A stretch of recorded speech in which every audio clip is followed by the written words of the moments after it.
If you're a Singaporean or PR, it's worthwhile to spend time understanding how CPF works so you can stretch your CPF savings for all the important things in life, like housing, medical, and retirement. You may have come across various CPF hacks or received tips from friends and families on how to game the CPF system.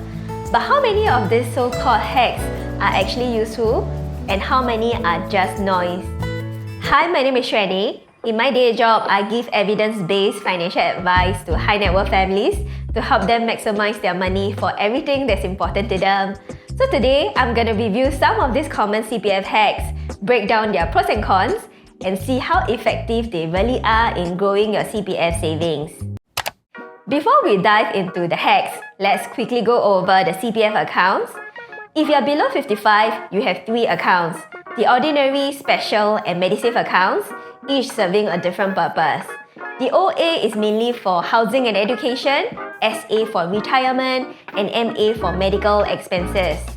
The OA earns an interest of 2.5% every year, while SA and MA earn a 4% per year. Keep this in mind will help us evaluate whether some of these CPF hacks actually make sense. Hack number 1. Transferring CPF savings from OA to SA. One of the most common CPF hacks is transferring your CPF savings from OA to SA to earn a higher interest rate of 4% instead of the 2.5%. Mathematically, this makes sense. You will be earning an extra 1.5% interest every year, but is this really helpful in practice? First, you need to know that this transfer is one way. You can move your money from OA to SA, but not the other way around.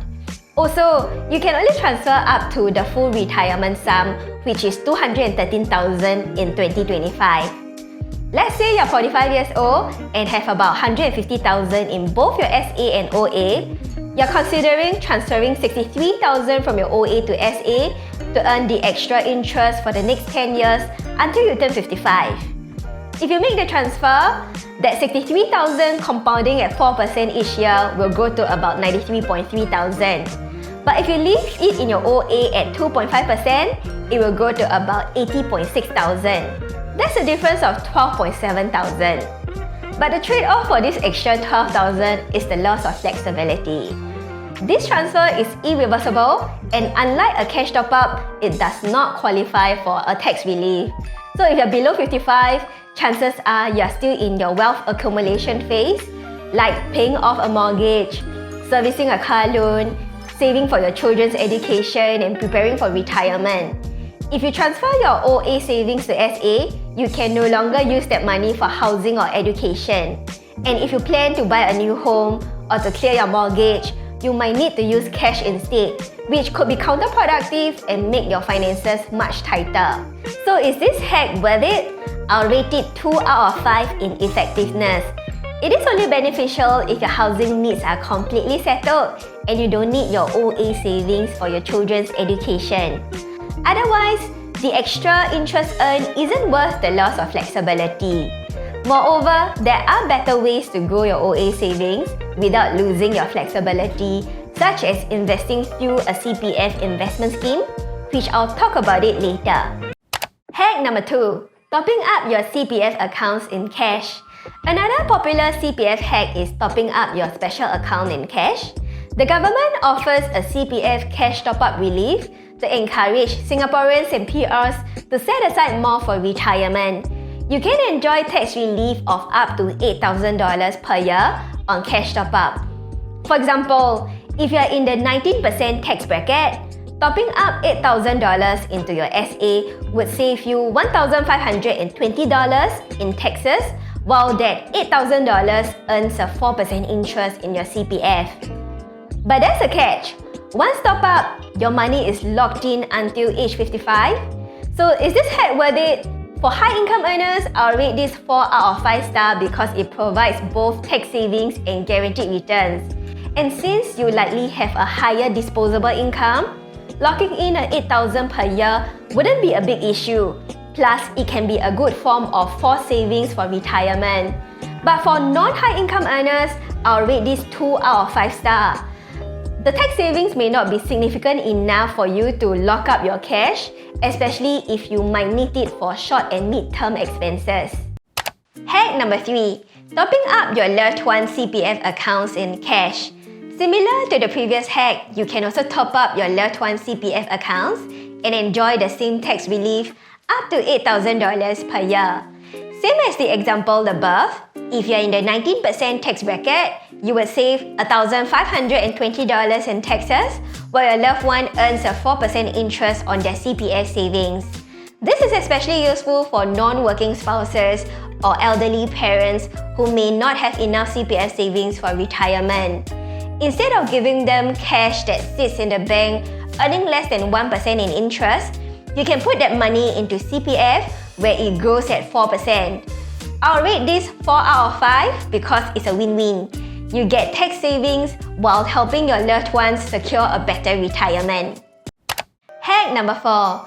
Paying off your mortgage in full using CPF. Some people believe they should use all of their CPF savings to pay off their mortgage as early as possible and reduce the total interest paid. But is this really a good move? I'll rate this 2 out of 5. The reason is, mortgage interest rates, whether from HDB or bank loans, are typically 3.5% or lower. Instead of paying off your mortgage, you could invest your OA savings through CPF investment scheme and earn a higher return even after fees. If you're under 55, you have a long investment horizon, so keeping your mortgage while investing your CPF savings makes more financial sense. But if you belong to the group that's extremely risk-averse and prefer to be debt-free, then paying off your mortgage might just give you that peace of mind. Hack number 5. Maximizing insurance coverage with Medisave. Your Medisave savings can be used to pay for integrated shield plans for hospitalization and casual life or long-term disability coverage. I'll rate this 5 out of 5 because medical costs are rising at 8 to 10% annually, so make sure you're fully covered while you're still insurable is essential. Hack number 6. Investing your OA savings with CPF investment scheme. This is one of the best CPF hacks. Instead of leaving your OA savings at 2.5% interest, you can invest them in a globally diversified portfolio and potentially earn a 5 to 6% per year even after fees. But please do not invest your SA savings. Your SA already earns a 4% risk-free, and most SA approved funds don't perform better than that after fees. While I understand that there are many insurance agents out there who advise their clients to invest their SA savings, I disagree and I discourage that. So for OA investments, I will rate it 5 out of 5, especially if you have a trusted financial advisor to help you design a good portfolio that is suited for your needs. There are plenty of CPF hacks out there, but not all of them are actually useful. So it is important to make informed decisions based on your personal situation. If you're unsure, speak to a trusted financial advisor before making any big moves. If you found this video helpful, don't forget to like and subscribe. Share your favorite CPF hacks in the comments, and I'll see you in my next video. Bye-bye!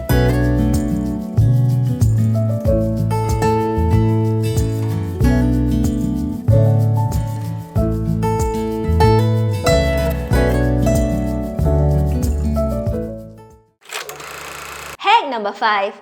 Maximize